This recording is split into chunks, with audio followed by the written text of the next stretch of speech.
el sueño era muy sencillo y era montar mi restaurante, vivir arriba, restaurante abajo y buscar la estrella Michelin. ¿Quieres dormir 8 horas y 10 horas al día? Perfecto, hazlo. Yo duermo 4. Y yo llego a mi restaurante el primero que llego y soy el último que me voy.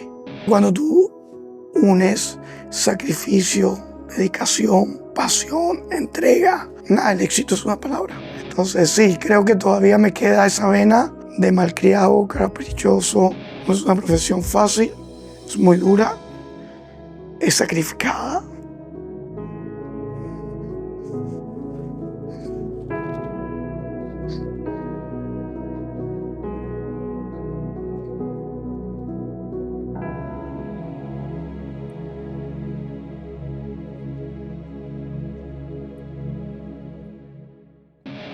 En Héroes, personas como tú se atreven a contar una historia importante de su vida. Primero, como les habría gustado que sucediera, una versión soñada, imaginada, deseada. Después, revelan lo que realmente pasó. No es ficción, es un acto de valentía, una búsqueda de sentido y una forma honesta de mirar hacia adentro. Es el momento de ser el héroe de tu historia. Te voy a pedir que cierres los ojos, por favor, que respires profundo. Imagínate ese Saverio, ¿qué edad tenía? Saverio Stasi es chef. En este momento, él se dispone a compartir una anécdota de su vida. Pero en algún punto, sin que lo esperemos, transformará la historia real para convertirse en el héroe de su propio destino. Porque a veces lo que soñamos es tan poderoso como lo que vivimos. ¿Cómo se sentía con él mismo ese Saverio? ¿Cuáles eran sus miedos? ¿Cuáles eran sus metas? Ubique ese Saverio. Nos vas a contar la historia de tus anhelos, como si hubiera pasado de esa forma. Te voy a pedir que cuando estés listo, abras los ojos y nos cuentes tu historia.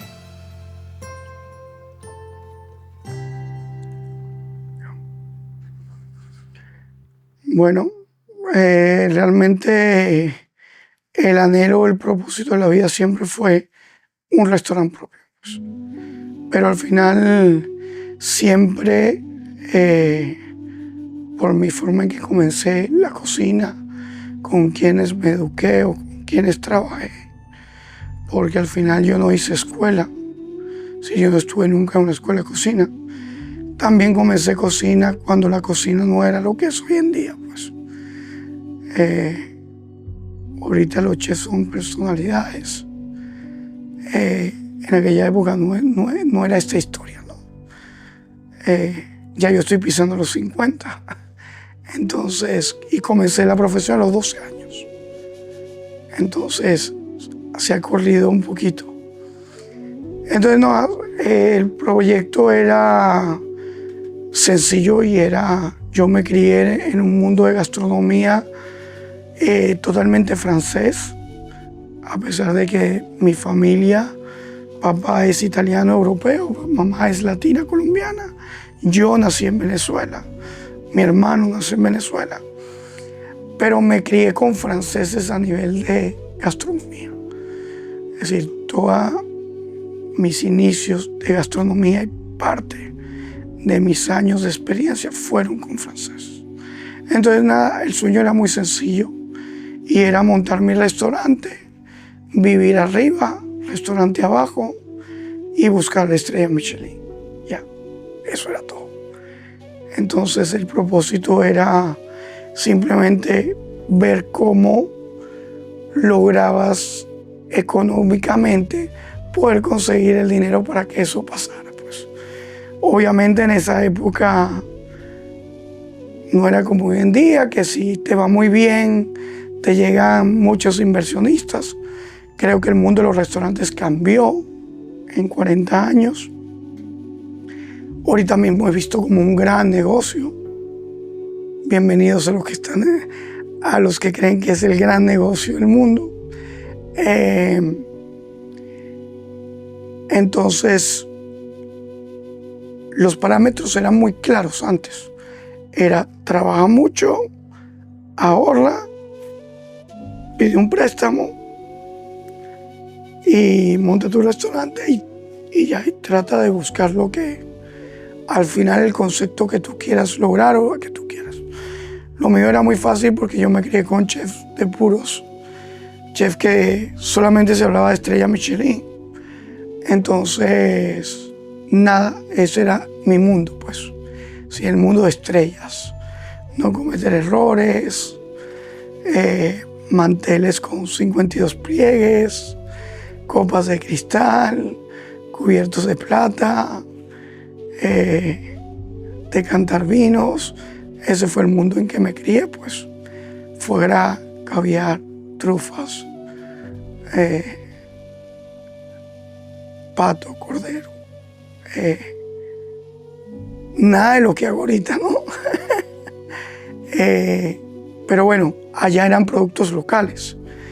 Entonces, nada, ese era el propósito, la meta y el sueño. Todo estaba dirigido y desde muy joven. Sí, yo estaba muy claro que ya a los 16 años, 17 años estaba súper claro. Es decir, esté donde esté, voy a ahorrar mi dinero, préstamo, me voy a Francia y ahí a pelear por estrella Michelin o Michelin, como dice en francés. Ese era el propósito. ¿Y en dónde lo hubieras hecho ese restaurante? No, en Francia, 100%. 100%. Si de ahí no salía. ¿Y cómo crees que te hubiera ido? Bien, bien. Es decir, yo he trabajado en varios países, he emigrado, salí de Venezuela muy joven. En Dominicana es donde más he vivido, ya voy a cumplir 25 años en el país. Súper bien, súper feliz, sí, agradecido. Pero sí, en aquella época era Francia. Francia porque en Latinoamérica no había Michelin. El mundo de la gastronomía latinoamericana comienza con Gastón Acurio. Yo te estoy hablando de la época de Paul Bocuse. Entonces, que ya hasta falleció, ¿no? Entonces, era como otra historia, ¿no? Es decir, ¿por qué no buscar el sueño en Latinoamérica, en Venezuela o en Dominicana o en Colombia, que es parte de mis raíces por mi mamá, o algún sitio de Latinoamérica en boga, como un Brasil que ha crecido increíblemente, Argentina, que inclusive ya tienen guía Michelin adentro, un México, y era porque simplemente en esa época, bueno, en Italia se podían contar con las manos. Entonces, a pesar de hablar italiano, todo esto, en Italia no había ese movimiento, pues ese movimiento era francés. ¿Y por qué no lo Sí, hiciste? ese proyecto nunca salió de la mente, sino que simplemente el irte bien, sentirte cómodo, ser como un consentido y ver progreso año tras año, lo que hizo fue postergarlo. Y bueno, a través de que se iba postergando y tú ya tenías otro tipo de vida, que no era la vida que llevaba en aquella época, que era trabajar 16 horas y 2 horas para ir al trabajo y venir. Ya no, ya había carro, ya había comodidades para llegar al trabajo, ya eras jefe de cocina, tus ingresos eran mucho mayores. Entonces, entiendo que todo esto fue haciendo que vamos a esperar un año más y no buscar préstamos. Y otro año más y bueno, monto el restaurante en un sitio y la casa en otra y no voy a buscar préstamos tampoco, porque al final el dinero estaba entrando por tu trabajo. Entonces, nada, después conocí muchas partes del mundo que no conocía en esa época. Esa época era Venezuela y Francia. Esa era la obsesión. La obsesión tan grande que yo hablo, escribo y leo francés. Y nunca fui a la escuela. Es decir, esto lo aprendí libro y libros. Y en la calle traduciendo, si iba a los mercados y un lenguado de Doversol y lo escribía 20 veces con la caligrafía que le hacían hacer los papás a uno. Te tienes que portar bien, te tienes que portar bien. Entonces, así fue que aprendí el idioma. Pues era una obsesión. Realmente ni siquiera era pasión, era obsesión. Era obsesión por la gastronomía francesa, por hablar francés, por querer estar con los grandes chefs franceses y después por estar peleando en ese mundo. Es decir, no quedaba ahí, es decir, estoy en un sitio de 3 estrellas, pero yo quiero tener 3 estrellas. Y comenzamos con una y después la 2 y después la 3 y viví esa experiencia dentro de las cocinas, de tener una y ahorita hay que buscar la 2 y después hay que buscar la 3 y de que un error era fatal, de que tú eras muy autocrítico, es decir, tratabas de minimizar las cosas, es decir, te pongo unas miles de anécdotas que tal vez hoy en día no pueden pasar hasta inclusive por leyes, pero eso eran horas y horas de trabajo, de cerrar el restaurante porque entró una mosca 8 días y preguntarte por qué entró una mosca a mi restaurante. Y cerrarlo 8 días. Wow. Y ver al chef sentado en una silla preguntándose cómo una mosca entró a mi restaurante. Para que entiendas el nivel de pasión, compromiso y entrega que hay cuando hablabas en esa época con estas personas. Pues si yo no me acuerdo, yo en muchas ocasiones dormía en el restaurante y no me acuerdo llegar a la cocina sin que él estuviera o irme sin que él estuviera. Sentado en la sala con una copa de vino o coñac y en la mañana leyendo su periódico, pues él estaba ahí. Estaba ahí y con una cuchara de plata en un bolsillo probando todo lo que hacías. Ahorita tienes que probar con la de plástico y botarla. Y él tenía su cuchara de plata ahí, pum, pum. Nunca la vi lavando. Eso era. Si no salía nada que no. Y era como que solamente sí, chef, y ya. Sin nadie cuestionaba, nadie preguntaba, nadie hablaba. Nada. Y horas de trabajo. Que ahorita, bueno, muchísimas leyes que te prohíben trabajar 16 horas al día, tal vez 18, o que te entreguen la llave del restaurante y cuando termines el trabajo te vas. Y si mañana llegas 2 minutos tarde, estás fuera. Eso ahorita no se puede, entonces, bueno. ¿Y cuál ha sido tu realidad? Me acabas de contar tus anhelos, lo que querías. Bueno, ese era el sueño. Y bueno, creo que la realidad al final se diversificó. Sí, después en el camino, como te fui diciendo, bueno, me volví ya, pasé por Stuart, ayudante de cocina muchos años, no escuelas, después cocinero y después por primera vez se me dio la oportunidad de ser chef de una cocina, fue en República Dominicana, pues. Porque yo antes tenía jefes arriba mío, pues. Y bueno, ya cuando eres chef, ahí me preocupé un poquito más por hacer algo de estudio, entonces buscaba todos los años hacer cursos temáticos muy profesionales, porque ya tenía muchos años trabajando. Entonces sabía cuál era la diferencia de una langosta azul o una langosta de Maine o una langosta caribeña o una gamba de Palamón, también porque pasé por grandes casas, entonces sabía lo que era un caviar de beluga, cebruga, de Irán, de Rusia, sabía lo que era la diferencia de champaña y cava y espumante, es decir, cosas que ahorita tal vez mucha gente también se pregunta, pues, pero todo eso pues gracias a la profesión.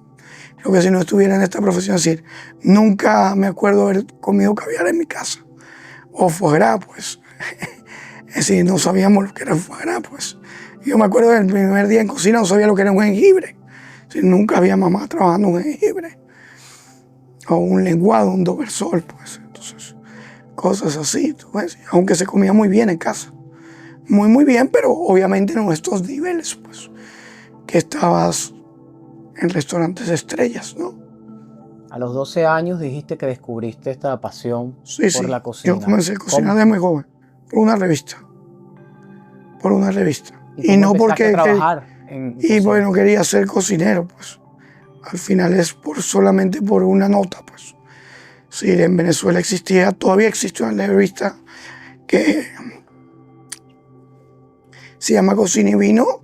Entonces su primera revista fue La vida de Georges Robuchon, uno de los grandes chefs franceses de toda la historia. Y bueno, en ese reportaje o escritura de la revista, decía que él había llegado a un momento de su carrera donde él hacía lo que le daba la gana. Entonces yo me acuerdo, a ver, ¿y dónde mamá es? Esto es. Dice, ¿qué vas a ser cocinero? No, voy a hacer lo que me da la gana. Entonces, esa es la razón por la que soy cocinero. Es decir, no quería pues tener un restaurante donde no, yo quiero comer esto, no, bueno, vete a tu casa y cocínatelo. Es decir, me acuerdo que en esas escrituras de Georges Robuchon decía, se había dado el lujo de votar a Michael Jackson de su restaurante porque no le gusta el menú. Decía, wow, votó a Michael Jackson de su restaurante. Imagínate tú. Sí, eso es hacer lo que te da la gana, pues, es decir, vienes a mi casa y comes lo que yo digo o te vas. Era maravilloso, pues era algo excitante. Entonces, nada, ahí decidí ser cocinero. Y nunca lo dejé y es lo único que sé hacer. ¿Y en el ámbito de la cocina haces lo que te da la gana? Sí, 100%. 100%. Te adaptas obviamente vas madurando, vas aprendiendo, te adaptas a lo que, al mercado, porque al final ser muy radical también, tú no sabes si vas a tener éxito. Hay que saber también que ser radical o ser muy creativo, ser muy vanguardista es doloroso y además que duele, cuesta. Entonces todo eso hay que ponderarlo. Te vas adaptando, pero sí. Sí, yo abría Juala con un concepto que en esos momentos, bueno, todavía pudiera decir que en una palma de una mano no hay restaurantes de fine dining que trabajen con carnes locales. Y yo lo hago ahorita, entonces sí, yo hago lo que me da la gana. Porque al final de cuentas, abrir un proyecto con un enfoque a un producto local después de venir de trabajar con foie gras, caviar y haber tenido éxito, porque bueno, el grupo Patepalo fue un grupo con mucho éxito. En una época, no sé con certeza 100%, pero podría decir que estamos entre los 3 grupos más grandes de restaurantes del país, con varios restaurantes. Entonces, Lulú, Cava Villini, Time. Entonces sí, yo entiendo que sí. Todavía sigo siendo súper malcriado en este aspecto, pues. Y bueno, el menú cambia en Ajuala cada mes y medio. Entonces sí hago lo que quiero, porque si no fuera muy fácil, esto gusta, esto no gusta, cambia lo que no gusta y sigue con lo que hay. Sin embargo, no. Cambias el menú entero y eso me gustaba. Bueno, prueba lo nuevo, pues. Y si ahorita me dijeras, y bueno, lo que más se vendió cuando abriste lo volvieras a poner, te digo, solamente hay 2 platos y los otros no puedo pensar que abrí con eso. Wow. Es decir, hemos madurado, hemos crecido el equipo, el restaurante, yo mismo, hemos aprendido muchísimo. Entonces, no me arrepiento para nada de lo que he hecho en mi vida, pero sí entiendo que hemos madurado, hemos crecido y claro, ahorita te preguntas, ves los primeros platos y dices, wow, qué feo presentamos y qué malo cocinábamos. Ah, pero era buenísimo. Bueno, ok. Para nosotros no. Entonces sí, creo que todavía me queda esa vena de malcriado, caprichoso, y llegas a una edad que ya empieza la vejez a empezar, entonces también gruñón, ¿no? Entonces, sí, creo que lo llevo muy adentro eso. ¿Cómo te ganaste ese derecho a hacer lo que te da la gana y vivir de eso? No, yo entiendo que es trabajando. Sí, es trabajando. Sí, yo entiendo que es el día a día, pues. Sí, yo entiendo que la vida está llena de oportunidades para todas las personas. Simplemente que unos las dejan pasar y otros las hagan. Y bueno, hay una diferencia muy grande en lo que es sacrificio, compromiso, dedicación. Entonces, yo creo que cuando tú unes sacrificio, dedicación, pasión, entrega, el éxito es una palabra. O que te vaya bien es una frase. Es decir, obviamente, si quieres dormir 8 horas y 10 horas al día, perfecto, hazlo. Yo duermo 4. Y yo llego a mi restaurante el primero que llego. Y soy el último que me voy. Y si está flojo, tengo un compromiso, salgo a cenar, vuelvo al restaurante a ver cómo está. Hoy comencé a las 4:30 de la mañana. O sea, a las 4:30 de la mañana yo hoy estaba en una cocina. Y posiblemente me vaya a mi casa hoy por temprano, 11:30. Y a las 11:30 un tabaco, entonces a la 1 terminará. Y a las 5:30 otra vez en pie. Pues. Es más, creo que te escribí a las 1:30 de la mañana. Entonces, sabes que no es... Hay pruebas. Y no me siento cansado. No necesito siesta. Para mí la siesta es perder el tiempo. Entonces, nada, estoy en mi cocina y eso es lo que vivo y eso, entonces, día a día. Los domingos hago a las sierras, el día de descanso, pero los domingos estoy en el mercado a las 6 de la mañana, todos los domingos, al menos que eso esté en el país. Pero si vas al mercado ahí me vas a ver. ¿Todavía? Y riéndome de la gente que llega a las 7 porque ya yo compré y me llevé lo mejor. Entonces, bien, feliz. Eso es. Entonces, al final, yo entiendo que pues, sí sé suerte, pero suerte también es una palabra. ¿Sí? Cuando la gente ve que tú estás dedicado, que estás entregado a tu trabajo, todo bien solo. Es decir, no hay ni siquiera que hablar. Si estás ahí, pues... Yo no saludo. Si yo llego al restaurante, por lo menos en algún momento y tengo una franela, no voy a saludar a un cliente con una franela nunca en la vida. Me pongo mi chaqueta. Para mí es una falta de respeto. Si se me pasó la hora de comer y llegaron comensales, no como. Estoy muriendo de hambre, no como. Salgo a comer a la calle cuando termino el servicio, pero no en una mesa con un cliente. También me crié en esa cultura que ahorita mismo no es real. ¿Tú me entiendes? Pero esa fue la cultura con la que aprendí, con la que he vivido, con la que he logrado tener lo que he tenido y no la pienso cambiar. Prefiero morir. ¿A qué edad te fuiste a Francia a estudiar cocina? A trabajar cocina, mejor dicho. Mira, todo fue como era como va en ven, pues. Sí, yo estaba en Venezuela, en Emeritus, con Jean-François. Y todos los años habían cierres muy largos y yo me iba a hacer pasantías. Me iba a hacer pasantías. Y bueno, aprender el idioma. Primero que te dijeran indígena, porque no lo hablaban muy bien. Pero feliz, yo siempre estuve muy claro. Por eso, tal vez, cuando me dijiste amistades de esa época, son muy pocas, pues. Porque cuando los muchachos estaban en la fiesta de graduación, yo estaba trabajando. Cuando estaban jugando billar, yo estaba trabajando. Y trabajaba no sé cuántas horas. Pero ojalá y el día tuviera 48 para haberlas trabajado las 48. Es decir, me río cuando ahorita me dicen, no hay que trabajar 8 horas. Bueno, sí, voy para 50 años y trabajo 16. No me imagino trabajar menos. ¿Todavía quieres tener tu restaurante en Francia? No, en Europa no.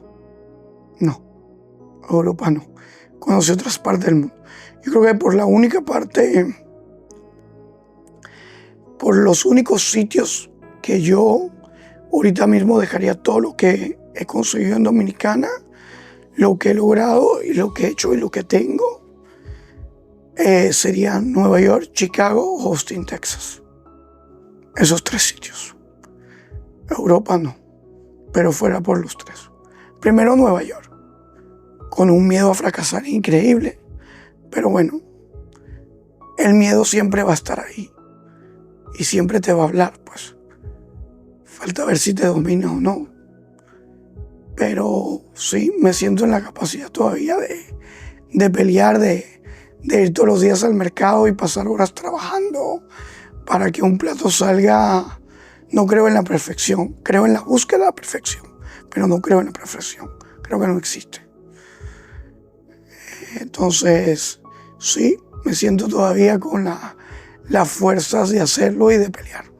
En un mercado gigante, ¿no? Donde están los grandes, donde compras libros y cuando los ves es como para los niños que están jugando fútbol ver a Messi o a Cristiano Ronaldo, o los que están en tenis ver a Nadal.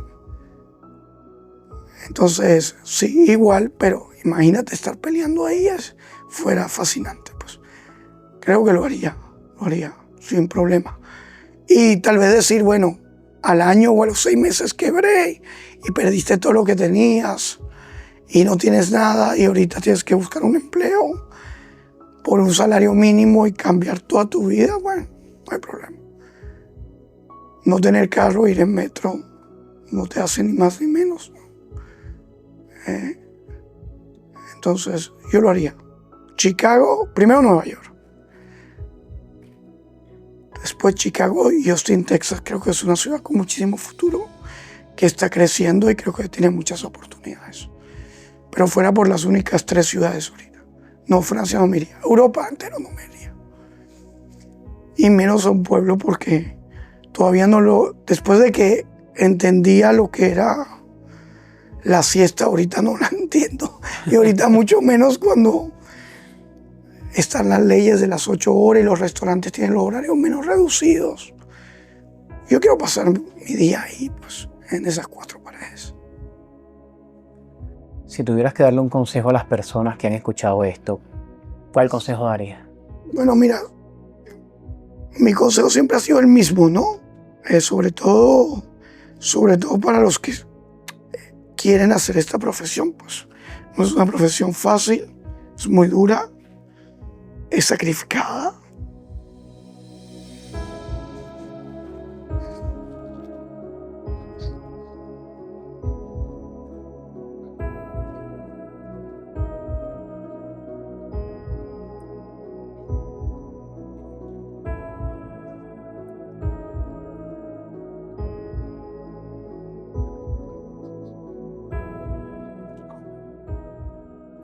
Y a nivel familiar, cruel.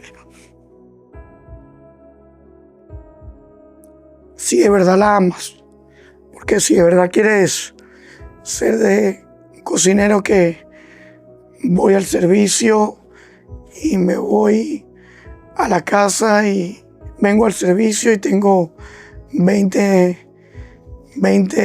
personas que me hacen las cosas, es muy fácil. Pues si de verdad quieres la profesión, cruel.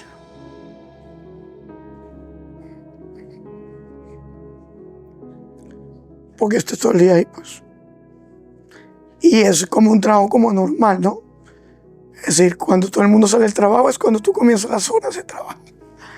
Cuando todo el mundo va de vacaciones es cuando son tus mejores días. Las fiestas familiares son las mejores ventas. Entonces es como que es muy difícil, pues, tomar la decisión, pues. Para la familia es muy duro, pues. Porque es difícil que lo entiendan, pues. Es decir que si tienes una pareja o tus hijos que tienen que comer entre 7 a 9 y tú le dices, bueno, mira, si quieren comer conmigo, o comemos a las 6 o 5:30, si tengo la preparación, o comemos a las 1 de la mañana. Es decir, eso no es fácil de entender. Es más, no lo entiende. ¿Lo entiende tu esposa? Bueno, creo que lo digieren. No creo que las entienda, no lo entienda. Es decir, creo que el cocinero que pasa su vida metido en la cocina, la familia lo digiere, se adapta y trata de respirar profundo y contar hasta 10 cada vez, pero no creo que lo entienda. Es decir, si yo estuviera al otro lado no lo entendiera. Para entenderlo tienes que amar lo que estás haciendo. Tienes que amar estar todo el día en un fuego, no cansarte, saber que eso no son 4 paredes, un restaurante no son 4 paredes, es un mundo que abre y cierra las puertas todos los días, con técnicas, tendencias, con un crecimiento enorme. Es decir, el mundo de la restauración no es ni la sombra de antes. Antes el agua y el aceite no se unían, ahorita con productos se unen. Entonces imagínate cómo hemos crecido, ¿no? Antes una mayonesa en el calor se te caía, ahorita hay mayonesas calientes. Entonces, tecnología, nuevos equipos, es decir, ha crecido enormemente. Es decir, la cocina para mí nunca va a terminar de aprenderse. Entonces, tú abres y cierras los ojos y ves cosas que están haciendo otros chefs. Y este mundo creció tanto que tienes una apertura a todo. Es decir, hace 30 años yo estoy seguro que llamaba a un chef, a un químico, y le decía que quería, no sé, X, y te llamaban loco. Ahorita te llaman ellos a decirte, mira, queremos emprender en algo nuevo. Entonces, imagínate hasta dónde llega nuestra profesión. Nuestra profesión ha crecido tanto, pero tanto, que la gente creo que piensa más en qué restaurante va a comer cuando va de viaje que qué museo va a visitar. Entonces, imagínate hasta dónde hemos llegado. Entonces, es un mundo, tienes que vivirlo. Es decir, este mundo tienes que quererlo, y aparte de eso, tienes que saber que este mundo es como la vida. Gatear, caminar, correr y después ser profesional. Para mí, el que sale de una escuela y monta su restaurante, el fracaso le está hablando todos los días como ese duendecito que te está diciendo algo malo. Tienes que vivirlo. Tienes que respetar al que está fregando. Y tienes que vivirlo para saber qué es eso. Tienes que limpiar tu olla de cobre para saber lo que es. O brillar tus copas, limpiar tus cubiertos. Entonces, al final de cuentas, mucha gente va a los restaurantes y dice, ¿por qué el restaurante es tan caro? Estás viendo algo que simplemente estás viendo un precio. No estás viendo todo lo que pasa atrás, pues. Ahorita se habla de fermentación, pues existió toda la vida. Los coreanos hacen fermentación de toda la vida. Entonces, tú para comerte un fermentado necesitas meses. Te lo comes en un bocado. Pero qué caro. Bueno, pero Háganlo. Háganlo. Eso es. Háganlo y me cuentas si sabe igual. Así es. ¿Cómo te has sentido con este ejercicio? No, ¿sabes? bien, bien. Yo entiendo que es parte de la vida, pues. Es lo que es una... más que anécdota, es una realidad, pues, es por lo que pasamos todos. Es decir, todo cocinero quiere tener su restaurante. Ahorita, yo trabajé toda mi vida, fui empleado hasta hace 6 años que me independicé. Y fuera una pregunta que si antes me la hacía una vez y la contestaba, ahorita digo que me la hagan 3 veces y la respondería después de un rato. Porque es muy difícil ser llevar tu propio proyecto y también querer estar todo el día metido en la cocina. Es muy duro, pues. Es muy difícil, pues.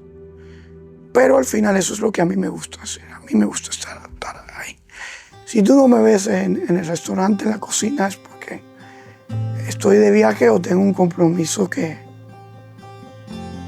muy grande que no puedo eludir, pero sé que el corazón y el alma está en otro lado. Está ahí metido en esa estufita.